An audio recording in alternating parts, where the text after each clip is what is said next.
This is the Music Halls of Fame podcast, episode 32.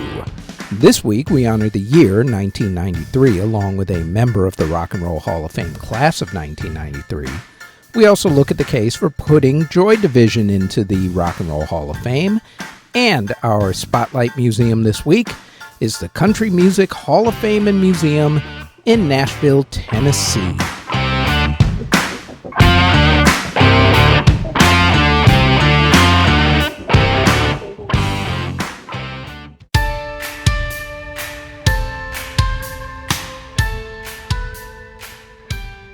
This podcast celebrates those who have been inducted into the Rock and Roll Hall of Fame.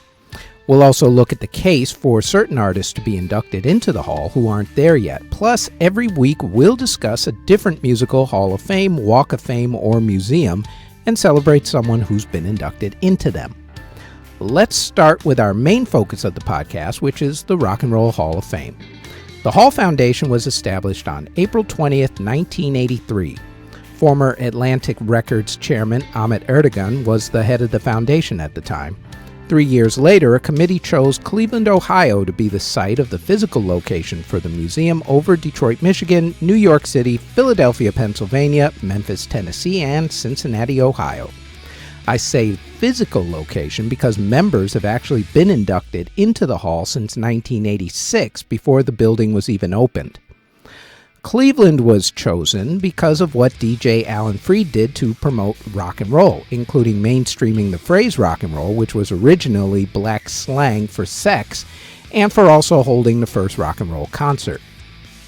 Ground was broken for the building on June 7, 1993. It opened on September 1, 1995 at 1100 Rock and Roll Boulevard on the shore of Lake Erie. The hall gets over 400,000 visitors a year on average. Normal hours of operation are between 10 a.m. to 5 p.m. except for Thursdays when they're open until 9 p.m. They are normally open later in the summer months. General admission at the moment is $30.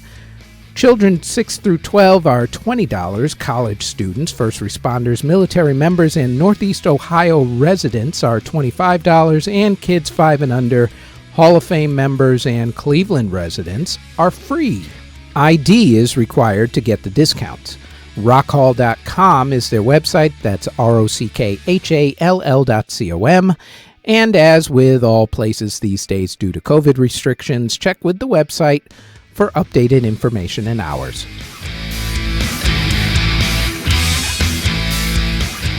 The year was 1993. The yearly inflation rate in America was at 2.96%. The Dow Jones Industrial Average ended the year at 3,654. The Federal Reserve's interest rate ended the year at 6%. The average cost of a new house was $113,200. Average income for the year was $31,230. Average monthly rent was $532. A gallon of gas set you back $1.16. And the average cost of a new car was $12,750. Bill Clinton became President of the United States in 1993. Czechoslovakia split up to become the Czech Republic and Slovakia. Terrorists connected to a Muslim extremist cleric exploded a bomb inside a van in the garage of the World Trade Center in New York City. Janet Reno became the first female Attorney General in the United States. A siege of a compound in Waco, Texas, by leader David Koresh's Branch Davidian religious sect began after a failed raid by federal agents. It ended a couple months later in tragedy as the compound went up in flames during another raid. The blizzard of 93 killed 184 people, and tennis star Monica Seles was stabbed by a fan of her on-court tennis rival at the time, Steffi Graf. Monica would end up making a full recovery. Famous people who were born in 1993 included actors Jodie Comer, Will Poulter, Pete Davidson, Anna Sophia Robb, Debbie Ryan, Taylor Momsen, Victoria Justice, and Miranda Cosgrove. 1993 was also the year that Bruce Lee's son, Brandon Lee, was killed during the making of the movie The Crow when a prop gun misfired. Actor River Phoenix passed away from a drug overdose after partying at the Viper Room nightclub in Los Angeles, California. Other famous people who passed away in 1993 include actors Audrey Hepburn, Raymond Burr, Canton Floss, George McFarland, Vincent Price, Alexis Smith, Bill Bixby, Pinky Lee, Divya Bharti, Lillian Gish, Fred Gwynne, and Don Amici. Also, pilot Eric Hartman, dancer Rudolf Nureyev, cult leader, the aforementioned David Koresh, entrepreneur Roy Raymond, journalist John Hersey, writer William Golding, former First Lady Pat Nixon, human rights activist Cesar Chavez, Supreme Court Justice Thurgood Marshall, wrestlers Andre the Giant and Jesus Silva, car maker Ferruccio Lamborghini, auto racer James Hunt, soccer players Danny Blathflower and Bobby Moore, basketball coach Jim Valvano, basketball players Reggie Lewis and Drazen Petrovic, and tennis player Arthur Ashe. The Nobel Peace Prize was shared in 1993 between F.W. de Klerk and Nelson Mandela from South Africa, who helped to bring an end to South Africa's apartheid system. De Klerk and Mandela were also named Time Magazine's People of the Year for their efforts. They shared the magazine's People of the Year honors with Yasser Arafat and Yitzhak Rabin, who attempted to bring peace to the Middle East. Richard Gere and Cindy Crawford were named People magazine's Sexiest Couple Alive, the first time the magazine gave the award to a celebrity couple. Richard Gere would also get a solo Sexiest Man Alive honor from People magazine in 1999. The biggest selling books of 1993 included Robert James Waller's The Bridges of Madison County and Slow Waltz in Cedar Bend, Tom Clancy's Without Morris, John Grisham's The Client, Dean Koontz's Dragon Tears, Stephen King's Dolores Claiborne, Rush Limbaugh's The Way Things Ought to Be and See, I Told You, Clarissa Pinkola Estes's Women Who Run with the Wolves, and Howard Stern's Private Parts. In technology, the World Wide Web became free to the general public, at least until internet providers started charging money for it. The Mosaic Internet Browser was also released. Wired Computer Magazine was first published in 1993. The first Apple Newton PDA was released. The Unix-like operating system FreeBSD was released. Intel's Pentium microprocessor was released. Microsoft released Windows NT, and the first online ads were introduced to the general public, saying, yay? Probably not. In video games, Star Fox, Myst, and Virtual Fighter premiered. Mortal Kombat 2, Doom, and NBA Jam also came out in 1993. In sports, the Dallas Cowboys won the Super Bowl, which was held for the 1993 season in Atlanta. The halftime show featured Clint Black, Tanya Tucker, Travis Tritt, and the Judds.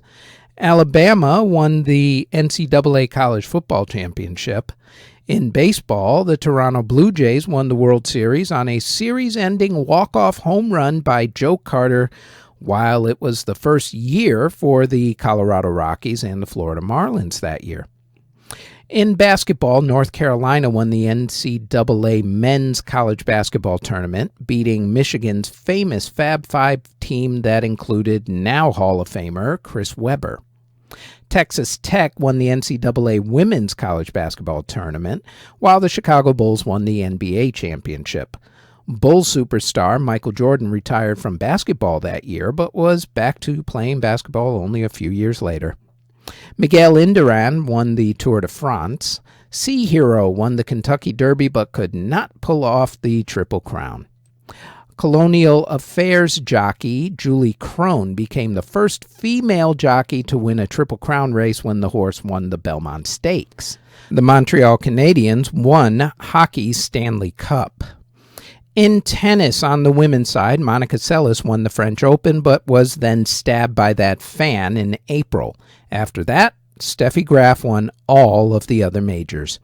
On the men's side, Pete Sampras won Wimbledon and the U.S. Open, while Sergei Bruguera won the French Open and Jim Courier won the Australian Open. In motorsports, Alain Prost won the Formula One Championship, Nigel Mansell won the IndyCar Championship, and Dale Earnhardt Sr. won the NASCAR Championship.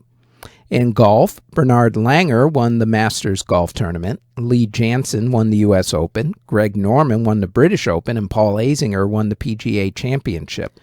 On the women's side, Helen Alfredson won the Nabisco Dinah Shore Tournament, Patty Sheehan won the LPGA Tournament, Laurie Merton won the U.S. Women's Open, and Brandy Burton won the Du Maurier Classic. In soccer, Manchester United won England's Premier League, Barcelona won Spain's La Liga, Marseille won France's Ligue 1 but were then stripped of their title due to a bribery scandal. Milan won Italy's Serie A, and Werder Bremen won Germany's Bundesliga. Basketball player Michael Jordan and tennis player Monica Seles were voted male and female athletes of 1993. Pole vaulter Sergei Bubka set the indoor pole vault record, which stood for 20 years. The entire Zambia national soccer team was killed in a plane crash on the way to play in a World Cup qualifier. In television, 1993 was the year that the Monday Night Raw wrestling show premiered. David Letterman left NBC for CBS, which meant that NBC's The Tonight Show went to Jay Leno, and Late Night went to Conan O'Brien. Also premiering that year were Beavis and Butthead, Dr. Quinn Medicine Woman, Star Trek Deep Space Nine, Walker Texas Ranger, The X-Files, Bill Nye the Science Guy, SWAT Cats, Lois and Clark, The New Adventures of Superman, Animaniacs, Martha Stewart Living, NYPD Blue, and Boy Meets World. Shows ending that year included Doogie Howser, MD, Major Dad, Cheers, Designing Women, Parker Lewis Can't Lose, The Wonder Years, Quantum Leap, Goof Troop, A Different World, and Perfect Strangers. The top 10 TV shows of 1993 were 60 Minutes, Home Improvement, Seinfeld, Roseanne, Grace Under Fire, Coach, Frasier, Monday Night Football, Murphy Brown, and the CBS Sunday Night Movie. At the Emmy Awards, Seinfeld won its only Best Comedy Emmy, while Picket Fences took home the Best Drama Emmy. In movies, 1993 was the year of Jurassic Park. Also The Fugitive, Mrs. Doubtfire, The Firm, Indecent Proposal, The Sandlot, Rudy, The Program, Rookie of the Year, Cool Runnings, Sleepless in Seattle, Philadelphia, Cliffhanger, and The Pelican Brief. It was also the year that the first video game movie Super Mario Bros. Was released, with Bob Hopkins playing Mario. At the Academy Awards, it was the year of Schindler's List, as the movie won Best Picture and Steven Spielberg won Best Director. The Piano was the other big movie at the awards, as Holly Hunter won Best Actress and Anna Paquin won Best Supporting Actress. Tom Hanks won Best Actor for Philadelphia, and Tommy Lee Jones won Best Supporting Actor for The Fugitive. Musically, The Boss, Bruce Springsteen won Best Song for Streets of Philadelphia, and John Williams won Best Score for Schindler's List. In music, the Elvis Presley stamps came out and were a huge hit. Michael Jackson was interviewed by Oprah Winfrey on television, which became a ratings blockbuster, as soon thereafter, he was accused for the first time of child molestation. The biggest albums of 1993 included The Spin Doctors' Pocket Full of Kryptonite, Janet Jackson's Janet, Pearl Jam's 10, Stone Temple Pilots' Core, Garth Brooks's The Chase, Eric Clapton's Unplugged, Kenny G's Breathless, Billy Ray Cyrus's Some Gave All, and Dr. Dre's classic The Chronic. On the pop charts, R&B dominated the year, with the vast majority of the top 50 songs being done by R&B artists such as Janet Jackson, SWV, Jodeci, and Shanice. The biggest selling single, according to Billboard magazine, was Whitney Houston's I Will Always Love You, followed by Tag Team's Whoop, There It Is, UB40's version of the Elvis Presley classic Can't Help Falling in Love, Janet Jackson's That's the Way Love Goes, Silk's Freak Me, SWV's Weak, Shy's If I Ever Fall in Love, Mariah Carey's Dream Lover, Rex and Effect's Rump Shaker, and Snow's Informer. Artists who were born in 1993 include Zayn Malik, Niall Horan, and Liam Payne from One Direction, Ariana Grande, Meghan Trainor, Suga of BTS, Perry Edwards of Little Mix, Saweetie, Chance the Rapper, IU, and Bryson Tiller. Artists who passed away in 1993 include Gigi Allen, Conway Twitty, Frank Zappa, Marian Anderson, Dizzy Gillespie, Mick Ronson, and Hector Lavoe. At the Grammy Awards for 1993, it was the year of the soundtracks, as The Bodyguard soundtrack, which was also the year's biggest-selling album, won Album of the Year. While Whitney Houston's I Will Always Love You won Record of the Year, A Whole New World from Disney's Aladdin won Song of the Year, and Toni Braxton won Best New Artist. At the Eurovision Singing Contest that was held in Ireland that year, Ireland ended up winning for the song In Your Eyes. At the Tony Awards, Kiss of the Spider Woman won Best Musical, and Anna Christie won Best Revival of a Musical. At the Rock and Roll Hall of Fame induction ceremony, the Hall inducted record producer Milton Gabler and American Bandstand TV host and businessman Dick Clark into the non-performers category.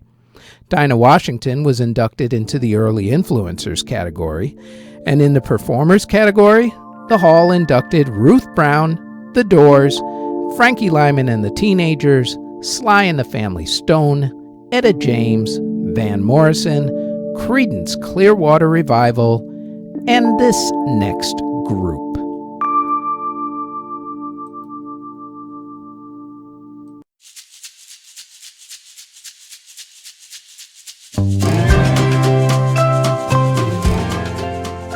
The group Cream was the first rock supergroup and one of the most brilliant groups of the late 1960s, with 4 albums that lit the rock world on fire. As brilliant and talented as they were, though, they were also one of the most volatile groups of the era. The volatility eventually drove them apart, and it would take decades before they would play together again.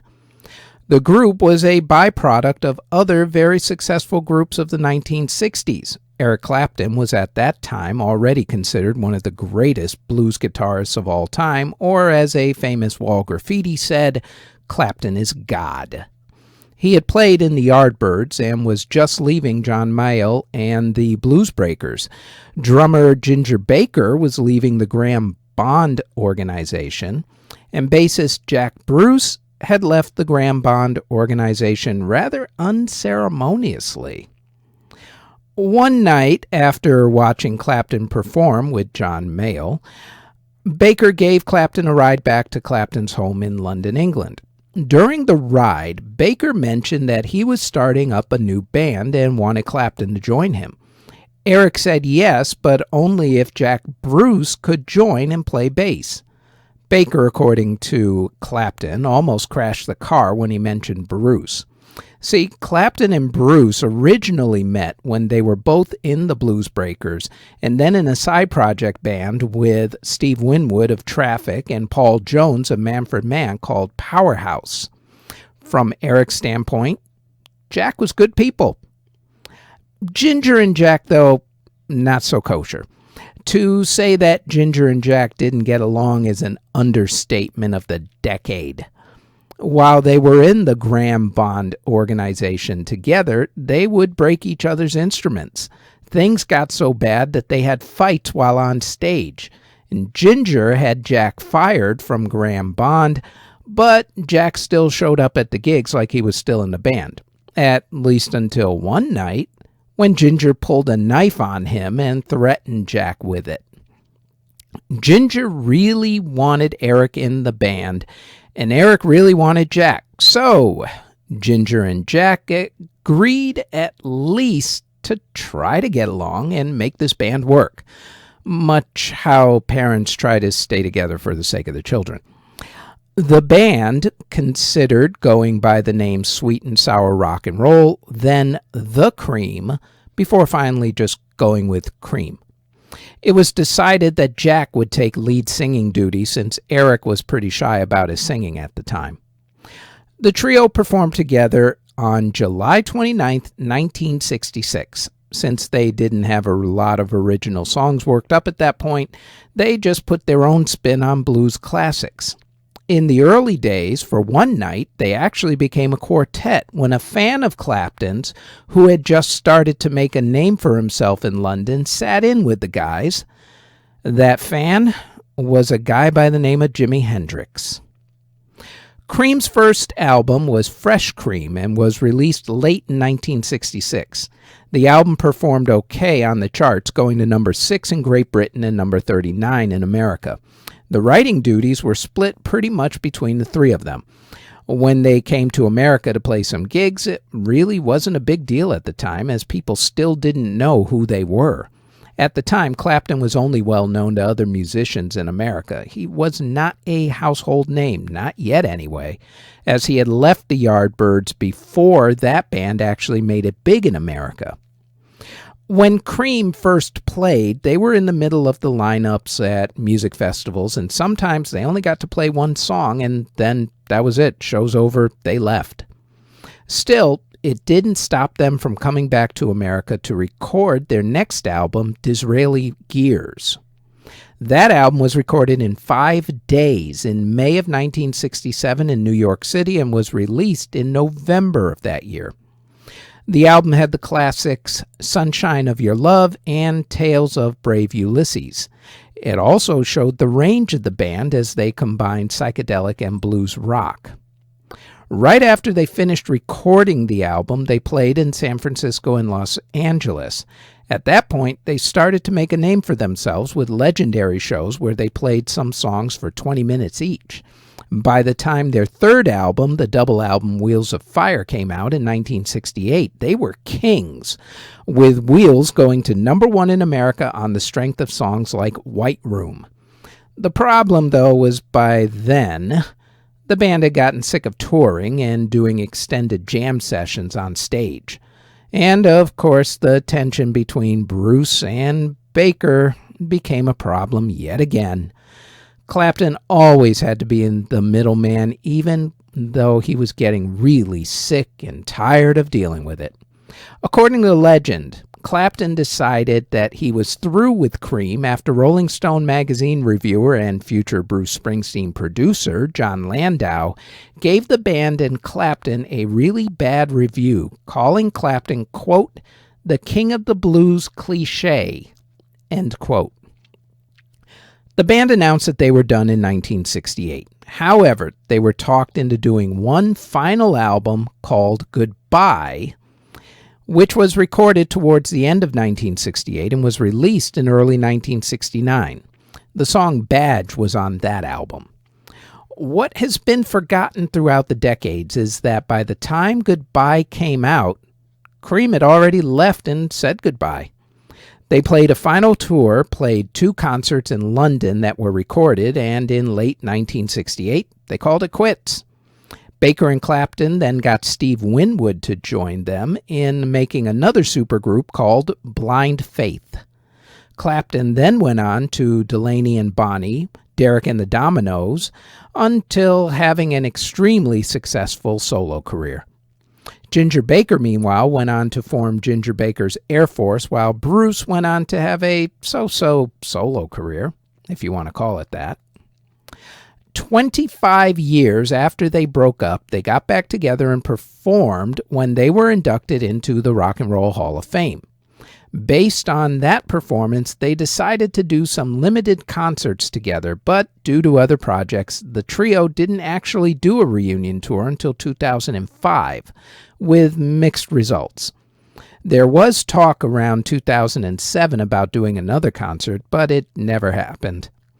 Of course, now there is zero chance of a reunion as Jack Bruce passed away in 2014, and Ginger Baker passed away in 2019, and Clapton announced that due to bad health with his muscle control, he can't really perform that much anymore. He is currently doing one final tour. Presented for induction by 2004 rock and roll inductees ZZ Top, Cream. Inducted into the Rock and Roll Hall of Fame, class of 1993.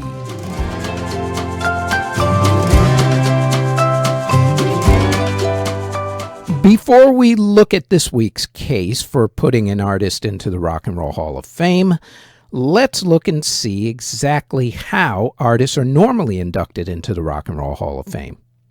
The criteria for being inducted into the Hall was originally that, quote, artists had to have released their first record 25 years earlier and have created music whose originality, impact, and influence has changed the course of rock and roll, end quote. That interpretation has been updated in recent decades to include music that rock and roll influenced, like reggae, country, and hip-hop, and also youth culture that music has influenced and vice versa. That's why hip-hop artists get to be inducted now. The different categories that people can be inducted for are for musical excellence, which is for artists, musicians, songwriters, and producers who have had a dramatic impact on music. Also, early influencers, artists whose music influenced rock and roll and youth culture like jazz and the blues. The Ahmet Ertegun Award is also given out, which is named for famed record executive Ahmet Ertegun and goes to a non-performer who has had an impact in music, like record executives and managers. There's also a category that inducted songs that have influenced music, like the Troggs' Wild Thing or Sam the Sham and the Pharaohs' Wooly Bully. But of course, the most popular category is the performer category, which has had everybody in it from Elvis Presley to Tina Turner. The different nominating committees decide who will make the official ballots for that year. Then the ballots are sent to 1,000 musicologists, executives, performers, and other experts. The fans also get a chance to vote, with that vote usually being held on the Hall's website, rockhall.com. Then from that, the final inductees are chosen. Now, with all that being said, let us look at the case for this week's entry.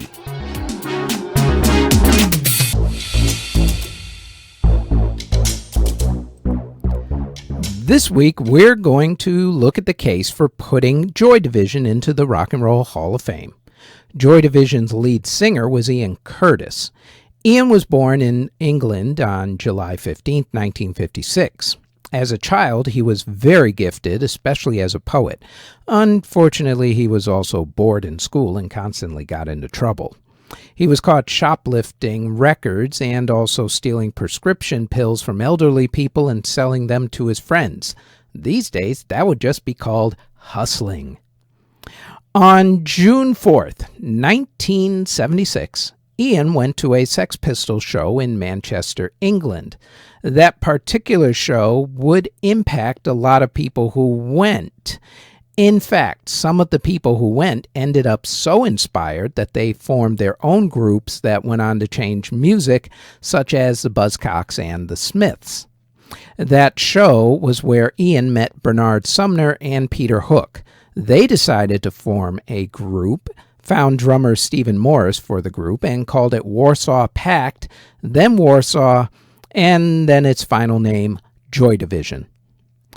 Joy Division had a very brief run of 2 major label releases. Their music was moody and ushered in the post-punk era of British music. Ian's style was quiet and his dancing was just a little bit strange, but people couldn't stop looking at him on stage. What people didn't realize at the time was that Ian was suffering from seizures. In fact, he would sometimes have seizures while on stage and would have to be taken off for treatment. Ian was also suffering from depression, which got especially bad in 1980. Add to that a failing marriage, and you have a recipe for implosion. And on May 17, 1980, while going through his divorce, Ian went to visit his soon-to-be ex-wife. After talking with her, he asked her to leave the house for a while. When his ex came back in the morning of May 18, 1980, she found Ian in the kitchen. He had committed suicide overnight by hanging himself. Ian Curtis was 23 years old. As far as a legacy goes, Joy Division remains one of the innovators of the post-punk revolution that happened in the 1980s. Groups like The Cure and Depeche Mode followed their style and became huge. As far as the rest of Ian's bandmates went, well, they ended up remaining together, and they just changed the name of the band to one that you've probably heard of, New Order. As far as why the band should be considered for the Hall, well, it's not for their hit singles or albums. In England, they had 5 singles hit the charts. 3 went top 40 and none went top 10. In America, it's actually worse. They had 0 hits. Even the one song that people in America know them for, Love Will Tear Us Apart, was never a hit here. Now, the reason why they should be considered for the Rock and Roll Hall of Fame is because of their huge influence on the post-punk era. Now, if you've influenced both The Cure and Depeche Mode, and they're now both blissfully into the Hall, shouldn't you put Joy Division, who influenced the both of them, in as well? My thought is that Joy Division, just for their influence alone, should be considered for induction into the Rock and Roll Hall of Fame.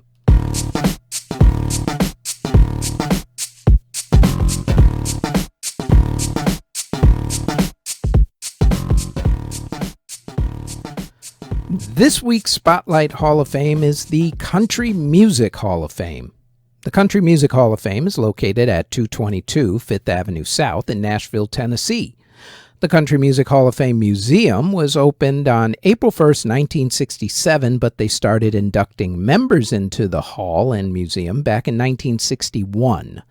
The museum has almost 200,000 recordings and an extensive collection of memorabilia, both in the museum itself and in their digital archives on their website at countrymusichаллофfame.org. The museum is one of Nashville's biggest attractions and is open daily from 9 a.m. to 5 p.m. Ticket prices are $25.95 for adults and $15.95 for kids 6 through 12. Museum members and kids under 6 are admitted free. However, they still need to get tickets because, due to COVID restrictions, you need to check with their website for more information, as you now have to reserve your tickets either via phone or website. Them's the rules. This man's first name is Troyal. He was born in Tulsa, Oklahoma in 1962. He went to college at Oklahoma State University on a track scholarship and graduated with a bachelor's degree in advertising. In the beginning, Troyal was interested in rock and roll, but decided to go into country music. Good choice on his part. What made Troyal so popular was that he combined rock and roll with country music, along with putting on some of the most energetic shows ever seen. From his first album, he was a smash success. That album was recorded from the fall of 1987, the beginning of 1988, at a place called Jack's Tracks Recording Studios. It was released on April 12, 1989. And it was a huge hit on the country charts and hit number 13 on the Billboard Albums chart, which was rare at the time for a country album to be charting so high on that particular chart. He released 4 songs that became big hits: Much Too Young to Feel This Damn Old, If Tomorrow Never Comes, Not Counting You, and The Dance. The album has sold over 10 million copies and 13 million copies worldwide. He followed that album up with No Fences, which is to date his biggest selling album with 18 million copies sold. That album had Friends in Low Places and really turned him into a worldwide sensation at the time. Hit albums just kept coming, from Roping the Wind, The Chase, In Pieces, Fresh Horses, and Sevens, all of which sold over 8 million copies. And even though he took almost a decade off at the height of his popularity to raise his children, he's come back stronger than ever, both in touring and recording. He is arguably the biggest country music crossover success story in music history. The Eagles and other 70s artists brought country to rock and roll. This guy brought country and started a revolution. It was he who started the new rock country invasion of the 1990s that included Shania Twain and still goes on to this very day with acts like Florida Georgia Line and Taylor Swift. In fact, these days it's hard to tell the difference between country and rock, thanks to him. He's won 2 Grammy Awards, which seems shockingly low considering his musical output. He's also won 17 American Music Awards and was the best-selling solo recording artist of the 20th century, even bigger than Michael Jackson. He has released at least 16 studio albums, 2 live albums, 3 compilation albums, 7 box sets, 3 Christmas albums, and has sold over 170 million records. He holds the record for having the most albums sell over 10 million copies with 7. The Beatles actually only have 6. At this point, we should probably just start calling him by his middle name, since that's what the world knows him as. So, let's just call this guy Garth. Garth Brooks, that is. Garth Brooks, inducted into the Country Music Hall of Fame and Museum in 2012. And that is it for the Music Halls of Fame podcast, episode number 32. Thanks for listening. Audio engineering and editing, video editing, writing, narration, basically everything having to do with this podcast is done by yours truly. You can find us on our website at cjbtproductions.com. Our podcast is on all of your favorite podcast providers such as Apple Music, Google Podcasts, CastBox, Spotify, etc., all under Music History Today. If you would like to support this podcast, our Patreon can be found at patreon.com/Music History Today. We are also on Twitter at Music History Day, and you can now find us on YouTube. Don't forget to like, subscribe, and hit that notification bell anytime you want to know exactly what videos are dropped and when. All of those links can be found in the show notes below. Thank you very, very much for listening.